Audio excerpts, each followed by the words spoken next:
Bonjour, j'ai pensé à vous faire une version un petit peu ramassée là, de la présentation qui est à l'origine de mon projet.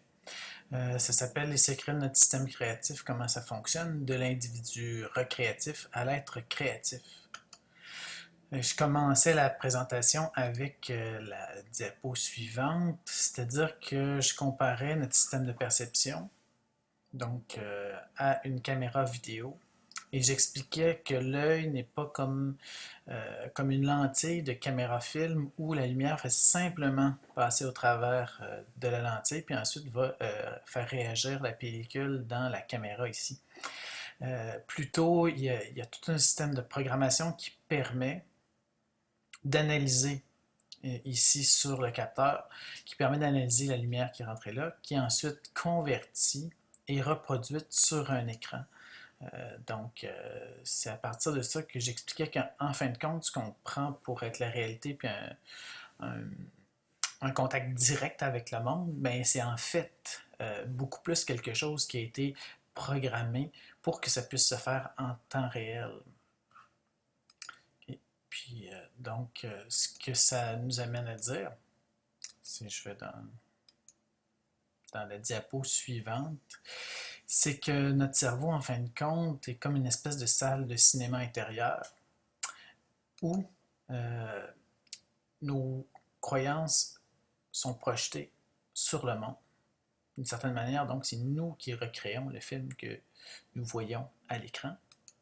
Et puis, donc, ce que ça me faisait dire, c'est que tout le monde est créatif. Euh, bon, oui, parce qu'on peut donc enlever le recréatif. Si tout le monde est recréatif, c'est qu'il est au départ créatif. Puis, si on ne se sent pas créatif, mais c'est probablement qu'on n'a pas eu la permission ou on ne se l'est pas donnée, on ne l'a pas prise.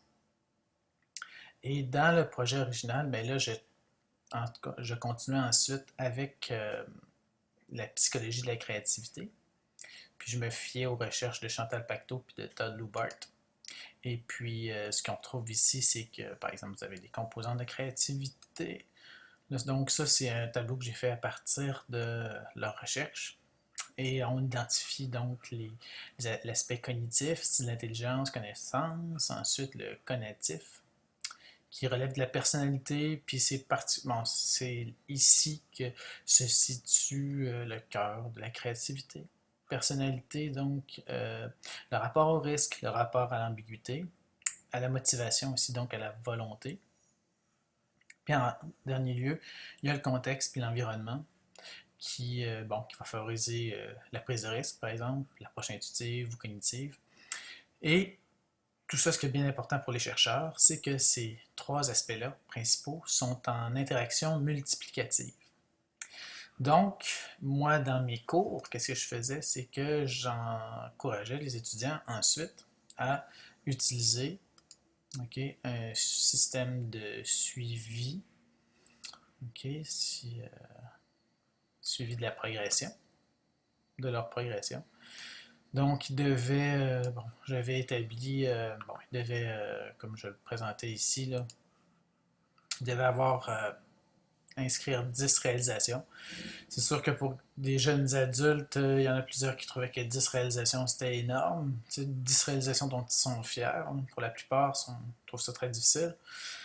Ça prouve un petit peu que même si sont des jeunes adultes, on leur a tellement fait faire de choses pré, euh, préfaites qu'ils ont l'impression d'avoir rien accompli, même à 17-18 ans. Et puis, à partir de ça, donc de trouver des choses dont ils sont fiers, devaient